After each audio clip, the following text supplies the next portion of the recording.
जय हिंद मेरे प्यारे साथियों। स्वागत है आपका अपने प्लेटफॉर्म लोकेंद्र यादव सर पर यूट्यूब चैनल पर। जैसा कि आपको पता है कि हमारे YouTube channel Lokendra Yadav sir पर कंपटीशन मैथ की क्लास हमारे लोकेंद्र यादव सर के द्वारा डेली लाइव दी जा रही हैं और संडे का ऑफ रहता है उनका, और उनकी क्लास 7 से 8 होती है। और लोकेंद्र यादव सर के द्वारा फिजिक्स की क्लास ली जा रही है जो 5:30 से 6:15 तक होती हैं। और हमारे डीपी यादव सर आपके लिए 1 से 2 लाइव क्लास लिया करेंगे, ठीक है। और हमारे सौरभ सर और मेरी क्लासेस रिकॉर्डेड रहा करेंगी। जैसा कि आपको पता है कि मैं केमिस्ट्री पढ़ा रहा हूँ, केमिस्ट्री में हमारा दूसरा चैप्टर चल रहा है। दूसरा चैप्टर है हमारा अम्ल क्षार व लवण। इसमें हमने आपको करा दिया था अम्ल क्षार की डेफिनेशन करा दी थी, समझा दिया था। प्रबल अम्ल व प्रबल क्षार, द्रवल अम्ल व द्रवल क्षार तक करा दिया था। आगे हम करेंगे रंजक। आज से स्टार्ट करेंगे रंजक। क्या स्टार्ट करेंगे? रंजक। रंजक क्या होते हैं? डाई, जो रंग डाई जो रंग उत्पन्न करते हैं, जो रंग उत्पन्न करते हैं।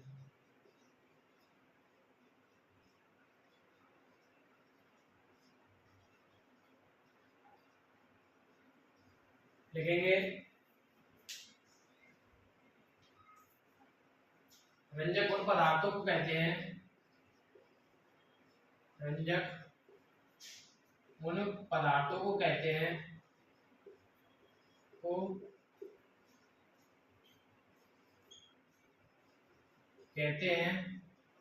जो रंग प्रदान करते हैं, जो प्लेयर में घुलते ही रंग प्रदान करते हैं, जो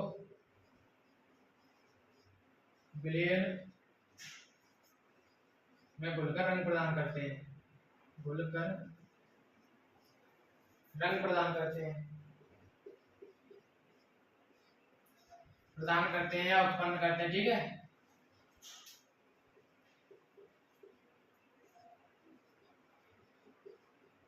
इसका एग्जाम्पल है हल्दी। हल्दी को आपने देखा होगा, हल्दी अगर आपने देखा होगा कि शादियों में कपड़ों पे हल्दी लग जाती है, देखा है शादियों में कपड़ों पे क्या लग जाती है? हल्दी। तो हम उस हल्दी वाले कपड़े को साबुन से धोते हैं, तो साबुन में कैसा एक विलेन है या फिर डिटर्जेंट के पानी में डालते हैं तो उसका रंग कैसा हो जाता है? लाल पड़ जाता है, ठीक है। कैसा अपना रंग बदल लेता है या उत्पन्न कर लेता है। नोट कीजिए।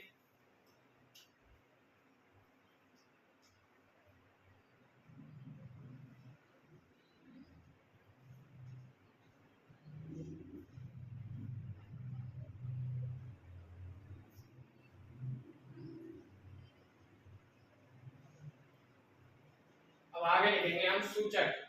क्या आपको समझ में आया? अब आगे लिखेंगे सूचक। इंडिकेटर आपने गाड़ियों में देखा होगा, जो हमें क्या करते हैं? सूचित करते हैं। तो इसका नाम क्या है? इंडिकेटर। क्या? सूचक।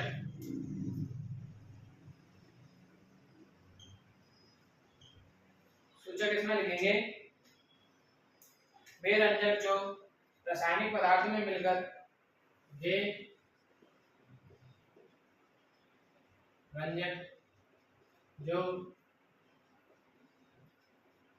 रासायनिक विलयनों में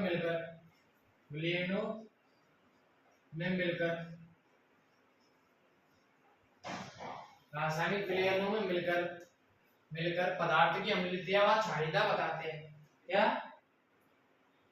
विलयनों का वे रंजक जो रासायनिक विलयनों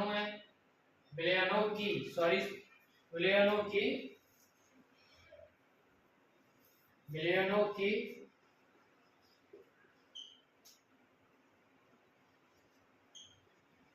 अम्लीयता व क्षारकता बताते हैं। इसमें एग्जाम्पल करेंगे हल्दी वाला ही। एग्जाम्पल क्या करेंगे?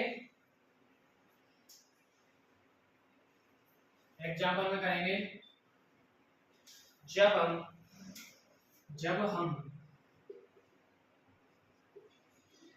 हल्दी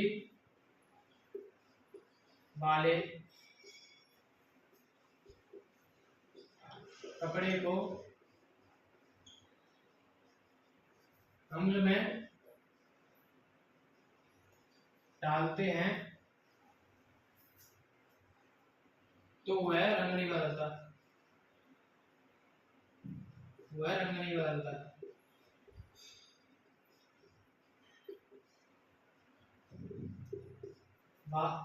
तथा उसे क्षार में डालते ही वो अपना रंग कैसा कर लेता है, लाल कर लेता है। डालते ही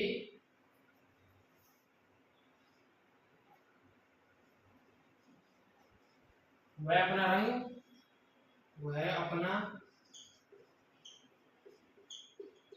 रंग भूरा लाल कर लेता है, भूरा लाल, ठीक है, भूरा लाल कर लेता है।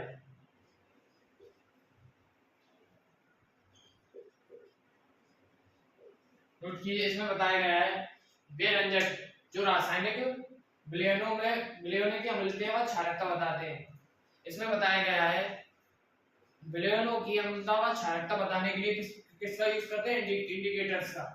और कुछ इंडिकेटर्स मैं अभी आपको दिखाऊंगा, जब तक आप इसे समझिए। जब हम हल्दी वाले कपड़े को अम्ल में डालते हैं तो वह रंग नहीं बदलता, हल्दी अम्ल में रंग नहीं बदलती, लेकिन क्षार में डालते ही वह कैसे रंग में हो जाती है, भूरा व लाल। और हमारे क्षार कौन से होते हैं, साबुन होता है वो भी क्षार होता है, डिटर्जेंट होता है वो भी क्षार होता है, इसकी वजह से अपना रंग कैसा बदल लेता है, भूरा लाल, ठीक है, नोट कीजिए।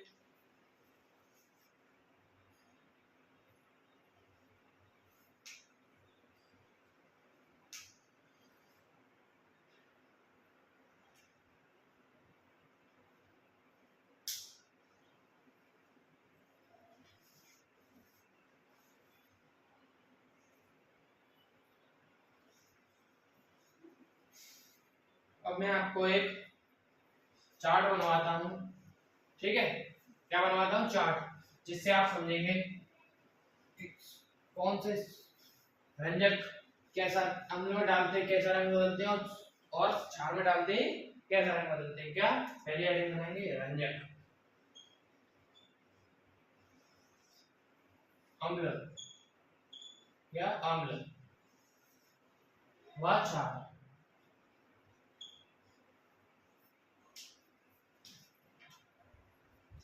पहले हम लेंगे लिटमस। लिटमस मैंने आपको कल बताया था, लिटमस पेपर बताया था, लाल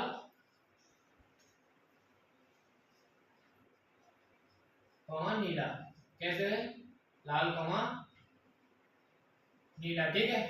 ये अम्ल क्या करता है, नीले को लाल में चेंज कर देता है, क्या करता है, नीले को नीला तो किसमें करता है, लाल में। और ये क्या करता है, और क्षार क्या करता है, लाल को नीले में चेंज कर देता है, ठीक है, लाल को नीले में, नीला। और दूसरी हेडिंग हमारी हल्दी, क्या, हल्दी, हल्दी कैसी होती है, पीली, ठीक है।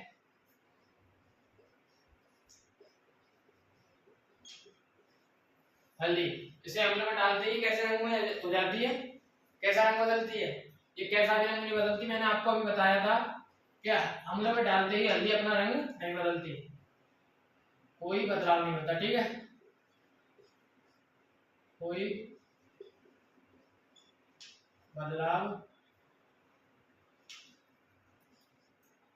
नहीं होता। और ये कैसे रंग में बदल जाती है, यहाँ कैसे में हो जाती है, भूरे लाल, ठीक है, भूरा लाल, भूरा लाल। अब अगली एडिंग करेंगे चुकंदर, क्या करेंगे, चुकंदर, चुकंदर कैसे कलर का होता है, लाल, ठीक है। चुकंदर को अम्ल में डालेंगे तो कैसा रंग हो जाएगा, बैंगनी, ठीक है, कैसा, बैंगनी। और क्षार में डालेंगे तो हो जाएगा पीला, कैसा, पीला, ठीक है।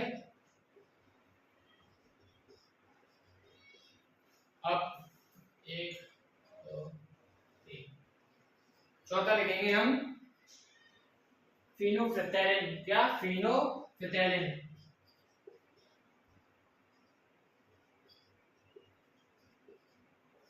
फिनोफिथैलिन, इसको अम्ल में डालेंगे तो क्या होगा, रंग में कोई बदलाव नहीं होगा और ये कैसा हो जाएगा, ये गुलाबी हो जाएगा। ठीक है, कैसा, गुलाबी, और यहाँ कोई बदलाव नहीं होगा।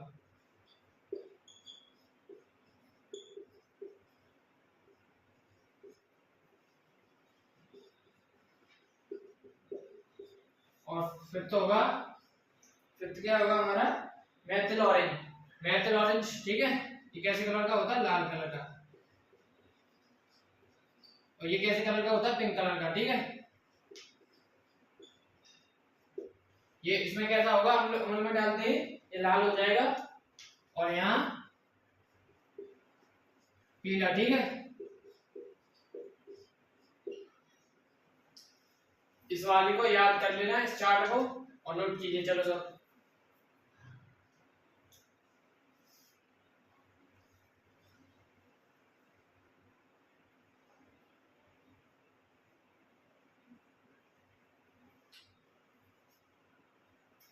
और एक चीज और लिखा था नोट करने के लिए, उसको हम नोट में लिखेंगे। नोट, अम्ल का पीएच मान, अम्ल का पीएच मान 7 से कम व क्षार का पीएच मान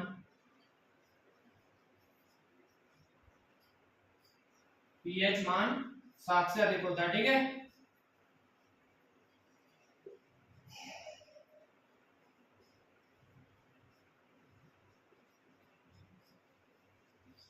नोट कीजिए।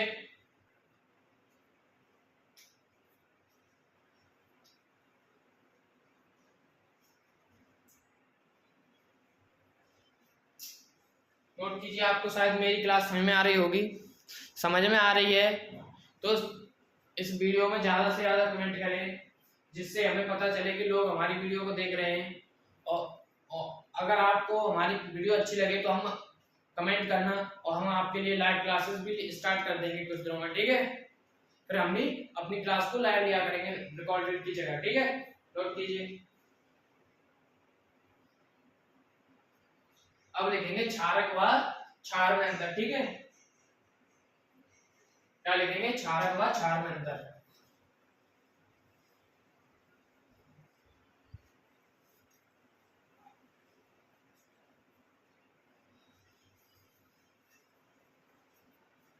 क्या करेंगे, क्षारक व क्षार में अंतर।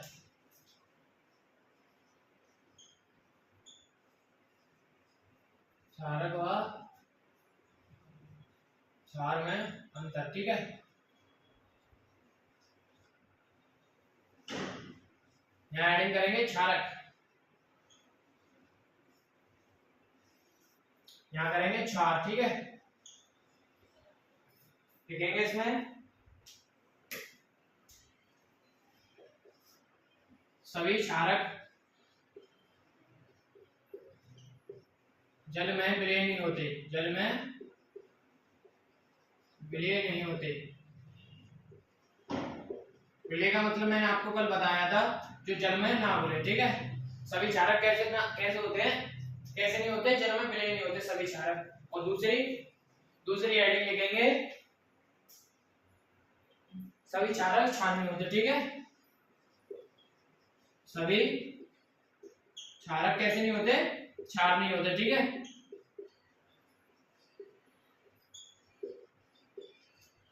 अब इसमें लिखेंगे सभी क्षार जल में विलय होते हैं। ठीक है, सभी क्षार कैसे होते हैं, जल में विलय होते हैं, सभी क्षार जल में विलय होते हैं।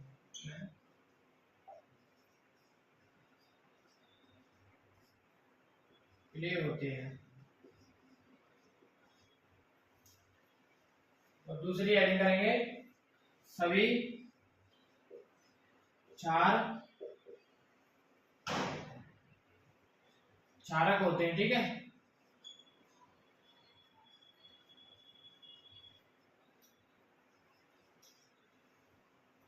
नोट कीजिए।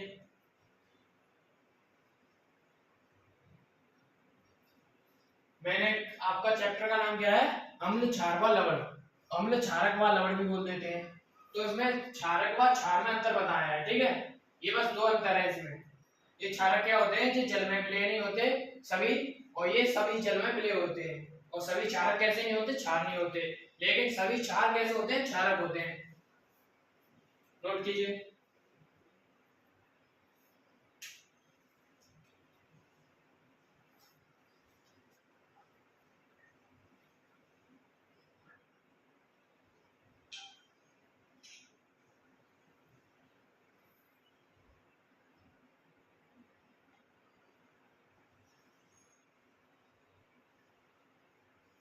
मैं आपको एक और चार्ट बनाता हूं, चार्ट बना के देता हूं जिससे आप उसे याद करना, ठीक है।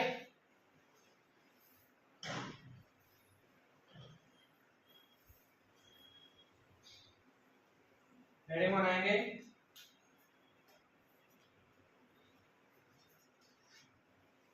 कुछ प्राकृतिक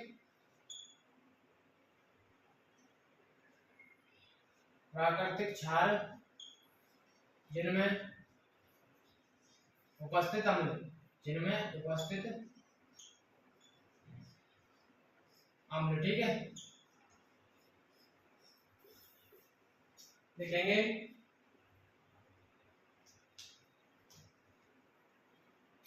सिरका एसिटिक अम्ल, क्या सिरका, सिरका में क्या होता है? एसिटिक अम्ल, ठीक है। एसिटिक अम्ल। इस वाली सीरीज को मैं देख के लिखाऊंगा, ठीक है। संतरा या नींबू, नींबू, इसको लिखेंगे साइट्रिक अम्ल। जो आंखों में जलता है इस साइट्रिक अम्ल की वजह से ही जलता है, ठीक है। आंखों में नींबू का पानी या संतरे का पानी चला जाए तो क्या है? आंखें जलने लगती है। किससे जलने लगती है? साइट्रिक अम्ल, ठीक है। अब डालेंगे इमली, लिखेंगे इमली। ये क्या होता है? टार्ट्रिक अम्ल, ठीक है।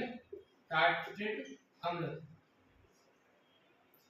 टार्ट्रिक अम्ल के ही कारण कुछ चीजें खट्टी होती है, ठीक है। कैसी होती है? खट्टी। ये अम्ल कैसी होती है? खट्टी, ठीक है। और किसके कारण होती है? टार्ट्रिक अम्ल। टमाटर, ठीक है। टमाटर में क्या होता है? ऑक्सीजन अम्ल।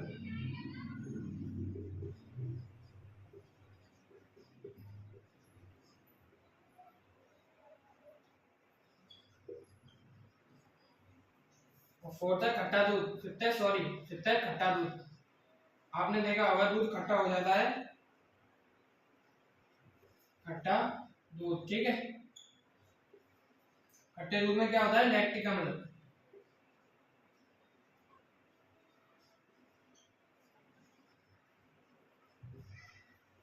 और आपने देखा है चींटी का डंक, या किसी भी चींटी का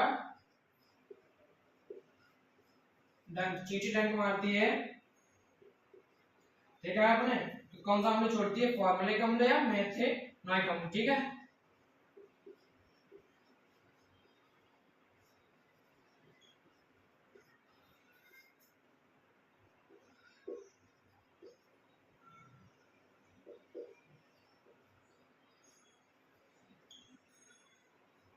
कौन सा अम्ल छोड़ती है? फॉर्मुलिक अम्ल या मेथेनॉइक अम्ल। ये चींटियां ही नहीं, जो चींटे होते हैं वो, मधुमक्खी, ये सब क्या कौन सा अम्ल छोड़ते हैं? फॉर्मिक अम्ल और मेथेनॉइक अम्ल, ठीक है। जिससे हमें क्या होता है? दर्द होता है और जलन होती है, ठीक है। सातवां लिखेंगे नेटक का पौधा, नेटक का पौधा, फॉर्मिक अम्ल व मेथेनॉइक अम्ल, ये भी इसी व, ठीक है। ये नेटक देखा होगा आपने, कैक्टस, कैक्टस का पौधा, ठीक है। वो भी कौन सा छोड़ता है? यही छोड़ता है। तो मैंने बताया था मधुमक्खी का डंक, मधुमक्खी का डंक में भी यही होता है, लेकिन मैंने आपको बता दिया है इसलिए मैं इसको नहीं लिखा। कोई भी डंक मारे मधुमक्खी भी कौन सा अम्ल छोड़ती है, फॉर्मिक अम्ल या मेथनोइक अम्ल। ठीक है, अब लिखेंगे सेब में होता है मौलिक अम्ल, क्या मौलिक अम्ल।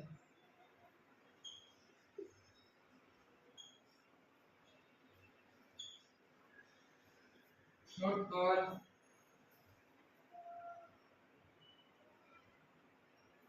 मक्खन में क्या होता है, मक्खन तो आपने खाया होगा सभी ने। मक्खन कैसा होता है, ये भी एक प्रकृति की देन है, प्राकृतिक क्षार है। इसमें कौन सा अम्ल होता है, ब्यूट्रिक अम्ल। ठीक है, ब्यूट्रिक अम्ल नोट कीजिए।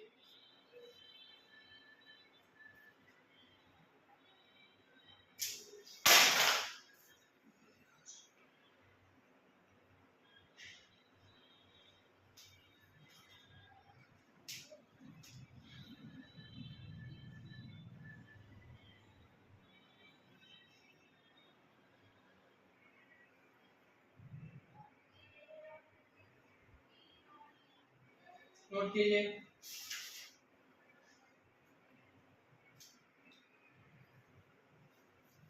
अब आगे लिखते हैं चाय।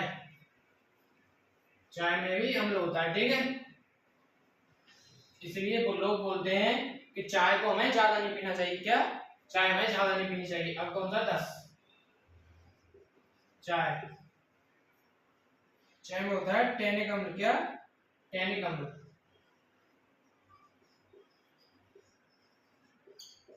और आपने देखा होगा कि आपका खाना किससे पचता है, महाशय में किससे पचता है, हाइड्रोक्लोरिक अम्ल HCl।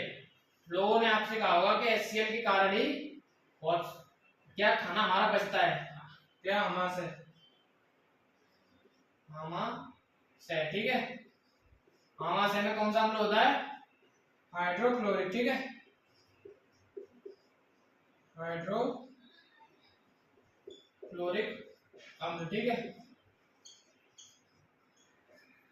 12 पर है हमारा जठर रस।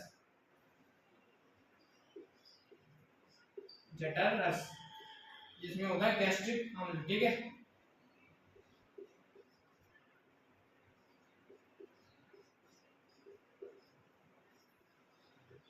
गैस्ट्रिक अम्ल। अब 13 नंबर पे हमारा बिच्छू। बिच्छू के काटने से भी फॉर्मिक अम्ल व मेथनोइक अम्ल छूटता है। एक इतने बहुत है 12, नोट कीजिए।